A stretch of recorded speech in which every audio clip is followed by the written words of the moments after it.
کم از کم نعت خانوں کو پابند کریں کہ وہ اسٹیج پر وہی کلام پڑھیں جو جماعت اہل سنت کا مستند کلام ہے۔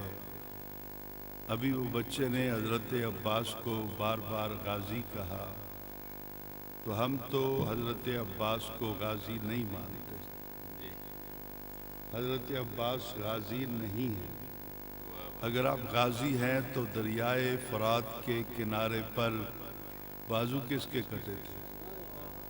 شہید کون ہوا تھا؟ اگر وہ شہید ہو گئے ہیں تو پھر غازی کس طرح ہے؟ یہ غازی کا لیبل جو ہے یہ شیعہ حضرات کا، ان کے ذاکروں کا لگایا ہوا ہے، ان کے علماء کا بھی نہیں ہے۔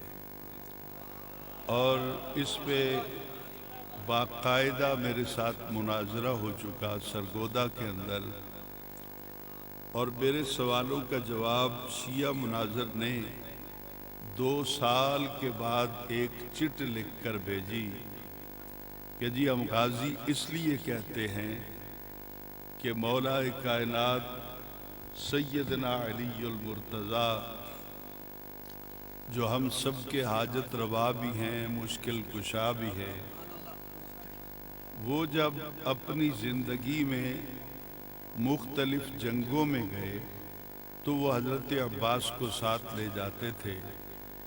اس لیے حضرت عباس کو اب غازی کہتے ہیں کہ ان جنگوں سے آپ کامیاب ہو کر واپس لوٹے تھے۔ تو پھر میں نے اس پہ سوال کیا، آج 8 سال ہو گئے ان کی زبان بند ہے۔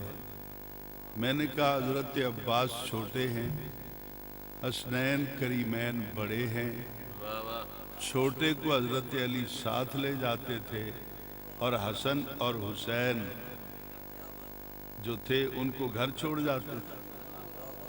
اگر وہ بھی ساتھ تھے تو پھر غازی حسین کیوں نہیں کہا جاتا؟ پھر امام حسن کو غازی کیوں نہیں کہا جاتا؟ تو پھر تو سب کو غازی کہنا چاہیے۔ فقط ایک حضرت عباس کو غازی کہتے ہیں اور باقیوں کو نہیں کہتے۔ تو حضرت عباس کو غازی کہنا یہ ہمارا جماعت اہل سنت کا عقیدہ نہیں ہے۔ بس یہ جو بھی نعت خوان آتا ہے، دیکھیے یہ میلاد النبی کا جلسہ ہے، تو میلاد النبی کے جلسے میں جب سرکار کی نعت پڑھ لی گئی تو اب پھر غازی کا قصیدہ پڑھا گیا، اور آپ لوگ بھی ماشاءاللہ اللہ کے سارے نیک لوگ ہیں، آپ نے بھی سبحان اللہ کہا اور اس کی حوصلہ افزائی کی، کرنی چاہیے حوصلہ افزائی۔